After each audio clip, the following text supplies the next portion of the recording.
If you go to look NIV and you open 1 John 5:7, they will say to you, there is the other manuscripts say this, and this does not exist in the Ellis manuscript. Other versions say this, it does not exist in the manuscript. Mark chapter 8, they will say the same thing to you. You go to John chapter 7, they will say the same thing to you. So I don't even need to do work. All I just say to the Christian, you've not even read your book. Go read your book, open and investigate, and like read the different ones, and they will say different things to you. So why do I need to do anything? You know?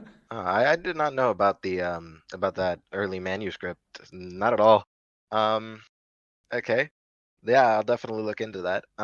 Okay, I just thought of another question. Like generally, I'm just trying to remember like the general Christian apologist arguments, just so we can.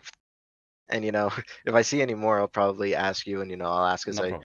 research more into what you told me and that type of stuff.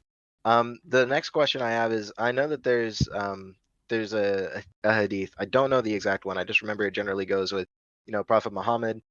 He ends up like judging a dispute between the Jews, and they ask him to mediate between them, and he brings the Torah and he puts it on like I believe a pillow, and he says, I believe in you and the one who revealed you. And a lot of Christian apologists try to say, oh well, he's confirming in the Torah, so that means everything in the Torah is legitimate.